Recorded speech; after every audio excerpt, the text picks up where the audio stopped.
It's already time for us to be at the docks. Let's go! The arrival schedule says ship stopover, 1 person.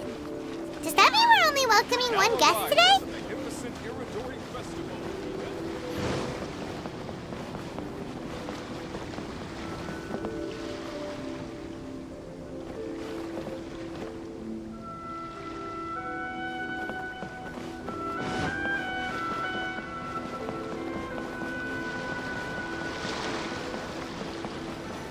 Look! That figure on the wharf! It looks like Kazuha!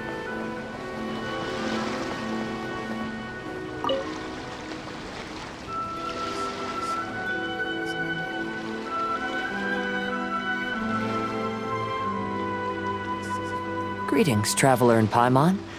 I heard there would be guides for the Iridori Festival, but I didn't expect it would be you two. We didn't expect to see you either! Returning as a guest for the Iridori Festival, no doubt. I was a little surprised myself when I received the invitation. But after wandering the outside world for so long, it's good to have an opportunity to return to my homeland and pay respects to my old friends. Kazuha, when we saw you in the distance just now, you seemed to be looking for something. What happened? Ah, yes. You see, when I came off the boat with everyone just now, I suddenly heard light footsteps around me. I could tell they were not footsteps of a regular passenger. But by the time I turned around, the person had already disappeared. I only heard a splash come from below the pier. Even though I didn't manage to catch a glimpse of them, I found this strange piece of paper by my feet. Oh, does the paper happen to have a poem written on it? Huh. How did you know?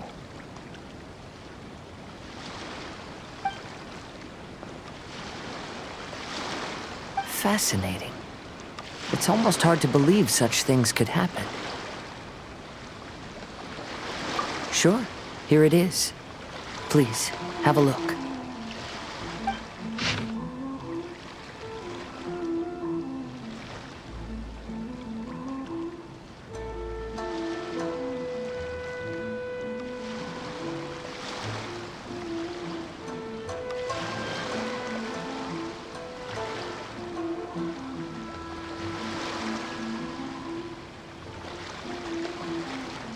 Last time, Aoi no Okina's poem ended with a reference to Akihito.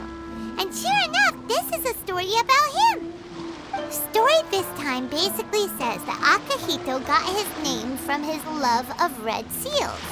However, the shogun discovered that he had committed plagiarism, and he was soon exiled.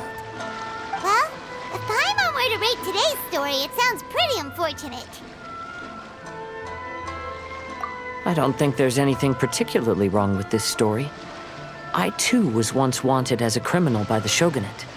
So I'm not all that different from Akihito mentioned in this story. But according to the story, Akihito was exiled by the shogun because of his wrongdoings. You did nothing wrong, Kazuha. Huh? Traveler, what are you thinking about? Ah, by the way, you mentioned that your friend has been struggling because he's unable to sign his name quickly, right? In Liyue and Inazuma, there is a saying, that which has been stamped has also been signed. Perhaps using a seal could be a feasible solution. While sailing at sea, I sometimes carve things to pass the time. If you wish to create a stamp for his seal, I might be able to help. Wow, that's an idea! Quick, let's go tell Albedo!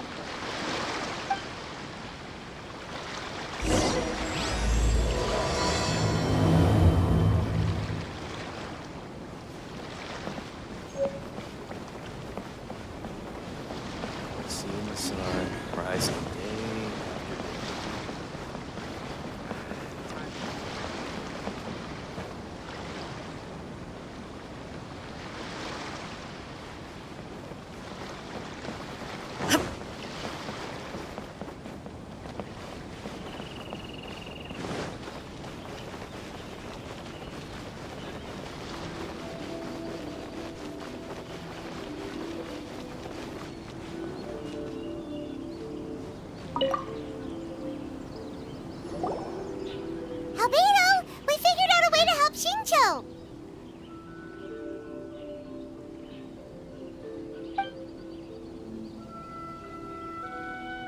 Interesting.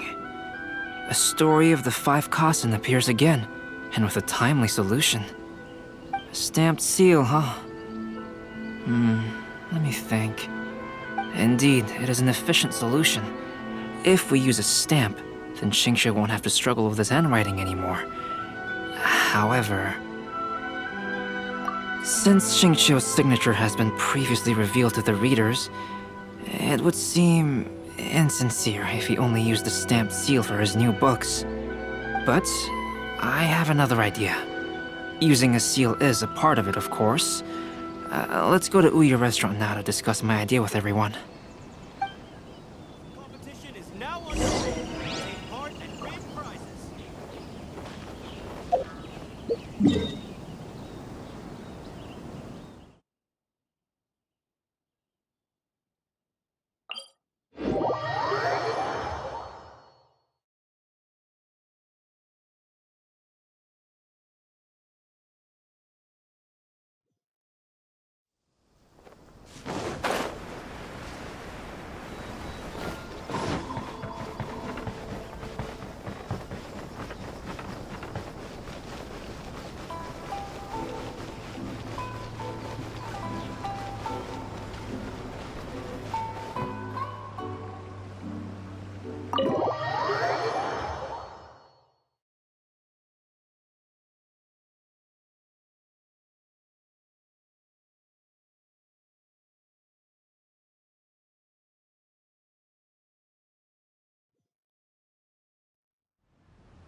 Yes, that's it, Zhenyu.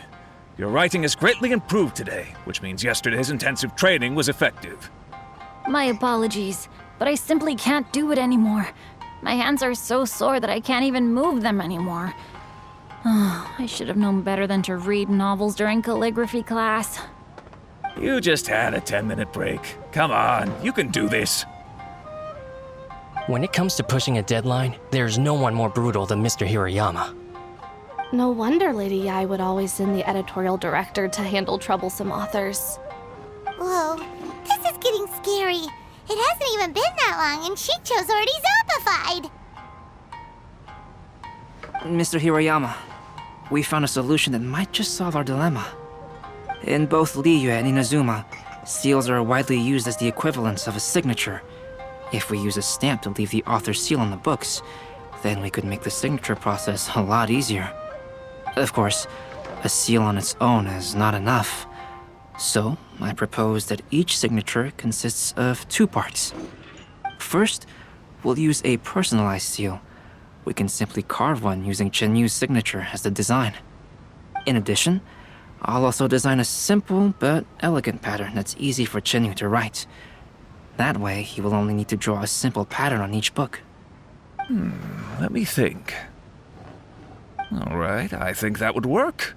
Not only does it still involve the author's own handwriting, but the result should be very beautiful as well. So, what you mean to say is, I've been saved from this predicament? Mr. Hirayama, it suddenly occurred to me that the reason we gave up on live book signings previously was because it would take too long for the author to sign each book. But if we adopted Calx's proposed method, we might have enough time to do signatures at the live event. And if all the authors signed their books in the same fashion, then Genyu's signature wouldn't look out of place. If you think it's feasible, I would certainly be happy to design signatures for the other authors as well. Yes, and you may leave carving the stamps to me. In that case, I shall contact the other 2 authors participating in the new release event. It is a great honor to use a signature designed by Calx. My pen name is quite complicated and isn't suitable for signing events. However, if we implement this new format, then it'll be a dream come true for me as well. Great! Looks like everyone's on board with the idea. I'm sorry to have kept you busy for so long, Zhenyu. Please, take the next few days to have a good rest. We'll handle everything from here. The books that Jinyu already signed can be used as special prizes in future events held by the Eye Publishing House. We did it. The event is saved. Thanks to everyone's efforts, Onodera and I are finally free of that mess. That's right! You're finally free, Xingqiu! Maybe you should step outside for some fresh air.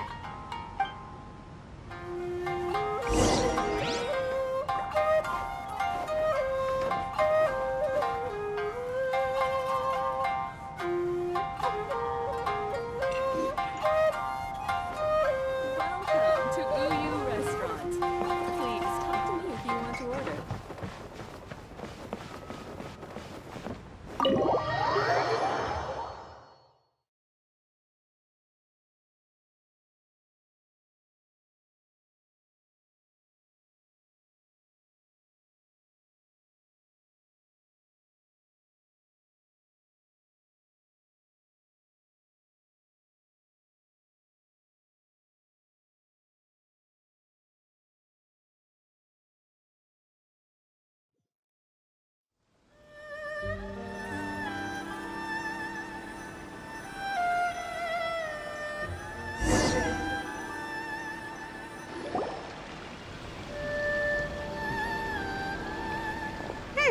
We still have some time to burn. Where should we go next?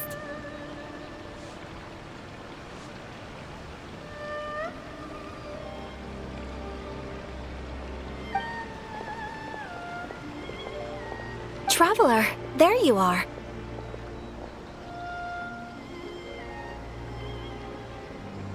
Oh, it's Ayaka! And Venti! That's an interesting combo. I was just going to the festival venue to prepare the Ikebana lesson when I found a strange piece of paper on a flower stand. This bard just happened to be close by at the time. He informed me that you've also found similar papers recently.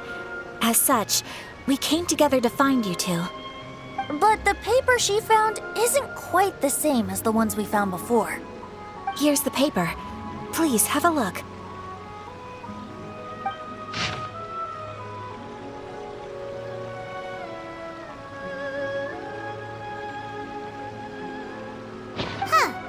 All the poems we found before were roughly the same length, but this one is only 2 lines. And even though there are only 2 short sentences, neither of them are next to the title or centered on the page.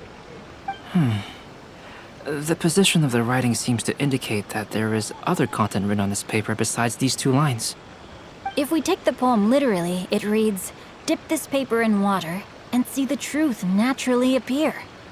Speaking of which, I have an ancient text at home, specializing in ancient and exotic stories. It mentions a special ink that will show itself when wet and disappear when it's dry. So, shall we give it a whirl? It just so happens that there's a pond nearby. Magical powers to heal your body and soul.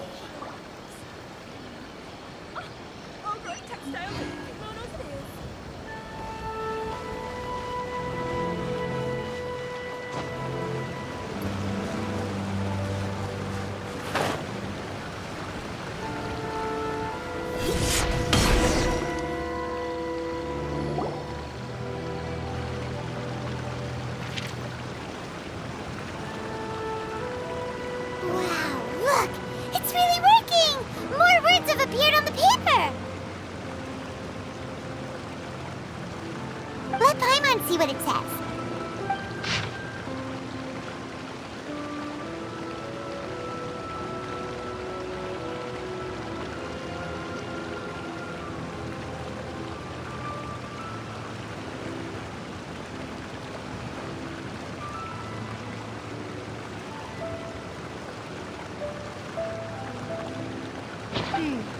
Story says that after Sumizomi got the collection of poems from Akihito and put them into a stream of water, the plagiarized words in the poem became blurry.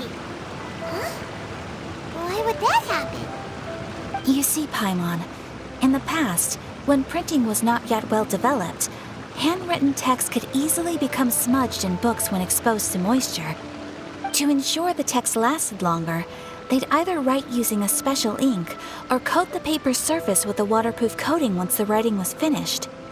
Such special inks are time-consuming and laborious to produce, and the waterproof coating could also prove just as difficult. However, since Akihito's poetry collection was an important gift to be presented to the shogun, surely one of those two methods was used to protect it. But as for the plagiarized poems, not only would they lack Akihito's seal, but the words would also react differently when exposed to liquid.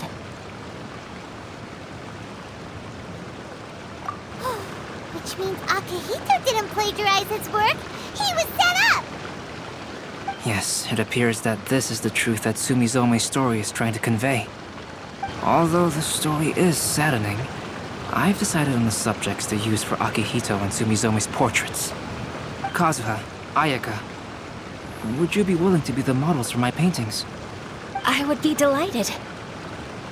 Yes, as would I. There you go. The next 2 portraits should be ready in no time. Yes. And now that all 4 stories have all been collected, the story of the 5 Kasen is now fully completed.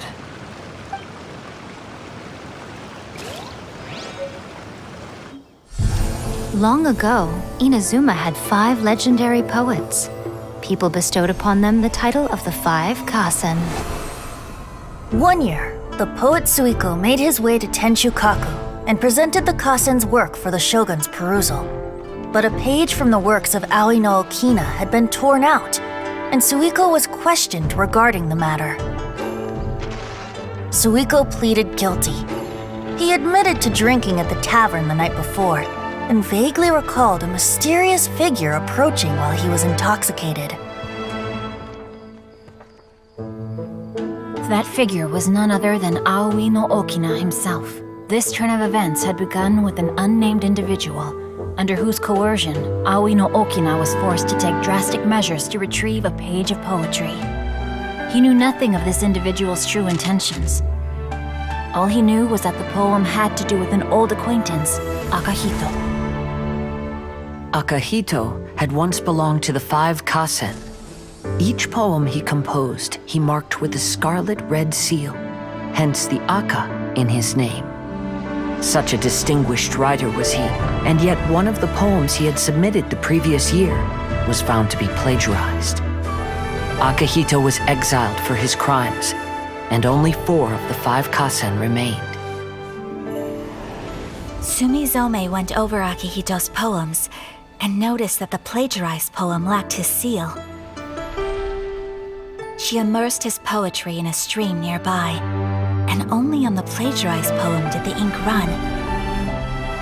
Aoi no Okina passed by and witnessed Sumizome's doing, which he then recorded in a poem. Thus transpired the events of Suiko's poetry submission, and this is where the story comes to an end.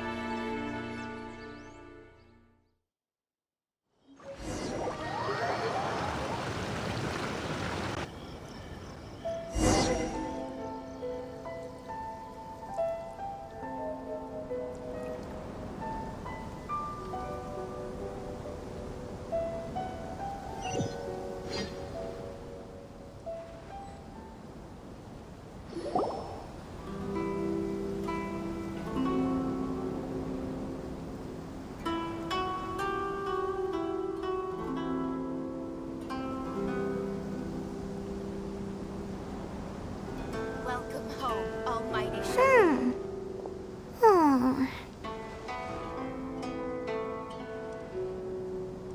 Yeah. Ever since we completed the story of the 5 Kasen, there's still one thing Paimon hasn't been able to figure out. One of the 5 Kasen is called Kuronushi, right? It's just that, how could the story of the 5 Kasen finish without him appearing at all? Oh! Have you really not noticed? Huh? Not noticed what? This is no time to be playing games, Tone Deaf Bard! What he means is that the story of Kuronushi was already embedded within the 4 poems. Huh? Really? That's right. The key lies in the poem that Aoi no Okina wrote after seeing Sumizome rinsing the poetry collection. An average person could never understand the scene of a young girl washing Akahito's poetry collection in a stream. Even Aoi no Okina couldn't figure out the meaning behind Sumizome's actions. He was simply reminiscing and thinking about his old acquaintances. However, for the perpetrator who framed Akahito, it was completely obvious. He was worried that if this poem was seen by the Shogun, then the Shogun could discover the truth behind the plagiarism incident. If that happened, then he'd be finished. So, in desperation, he threatened Aoi no Okina to make him tear out this poem. Which means the one who threatened Aoi no Okina is the same person that framed Akahito. What? Kuranushi? That's right. Though there are only 4 poems, they still managed to tell the complete story of all 5 kasen. Since the Shogun mentioned in the poems is certainly not the one of the 5 kasen, the only character left is the mysterious one with an unknown identity. Oh, okay. Paimon is finally starting to get it now. However, this also brings something else to mind. The story of the 5 kasen has more or less reflected everything that's been happening around us lately.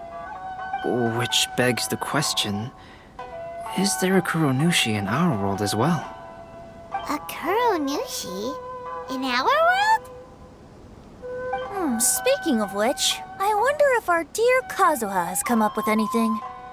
Oh, right! Kazuha! He's been pretty quiet this whole time. Let's ask him! Early to buy your special edition drinks! Almighty Shogun.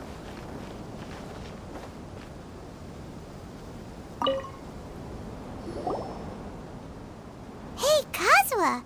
Are you okay? You've been standing in front of this blank canvas for a while, and you don't look so good. Apologies for making a wild assumption, but has the story of the 5 kasen reminded you of anything? Yes. A few things did come to mind, actually. However, they were nothing more than some past incidents regarding my family. I don't mind sharing the stories, but I'd prefer not to bring you any more trouble. Hey, we're all friends here, Kazuha. You can always tell us whatever's on your mind. Kaidehara, please forgive my assumption, but perhaps you were thinking of the Raiden Gokuden? The Raiden Gokuden? What's that? It appears that Miss Kamisato and I were thinking of the same thing. But it also has much to do with the Yashiro Commission. It would be improper to speak of it here without the consent of Miss Kamisato. It's fine. Those of us here are all trustworthy, so there isn't any harm in it. However, this matter is somewhat complicated and may be difficult to explain. Let me start with the Raiden Gokuden. As you all know, the Yashiro Commission's primary purpose is managing ceremonial and cultural affairs, and Inazuma's art of forging swords is a very important part of our culture. The Raiden Gokuden were once the top 5 schools of the forging art in Inazuma. Although these families were swordsmiths by craft, they also held many important positions in the Yashiro Commission. Unfortunately, of the 5, only the Amenoma art still maintains its artisan lineage. The descendants of the Ishin art are also still alive, but the craft has been lost to time. The descendants of the Ishin art are none other than the Kaidehara family. Whoa! We knew Kazuha came from a noble family, but we had no idea about his connection to the Yashiro Commission and sword making. Yes, but that's all part of the past now. The Ishin art was lost with my great-grandfather's generation. My grandfather was dissatisfied with my great-grandfather's lack of effort. When he was young, my grandfather traveled all over Tevat to find a way to revive the family business. But it was to no avail. And in my generation, our last remaining family property was lost as well. I heard my elder brother mention that the decline of the Raiden Gokuden happened very rapidly. In the span of a few decades, 3 of the families suffered various misfortunes and disappeared completely. Later, there was speculation that all of these misfortunes stemmed from some background machinations, meaning that someone wanted to wipe out the Raiden Gokuden. However, since not every family of the Raiden Gokuden came to ruin, such explanations were treated as nothing more than a conspiracy theory. Indeed. I've also believed such ideas were just theories and rumors. However, I know that a major incident happened to my great-grandfather when he was young. Not only did it affect the Kaedahara clan, but it nearly jeopardized the Kamisato clan's position in the Yashiro Commission as well. After reading the story of the 5 Kasen, I can't help but feel like it's pointing me toward the truth behind that incident. What exactly happened to your great-grandfather, Kazuha? I still can't say. I need to speak with someone to verify the details. Let's meet here again at noon tomorrow. I will tell you everything I know then.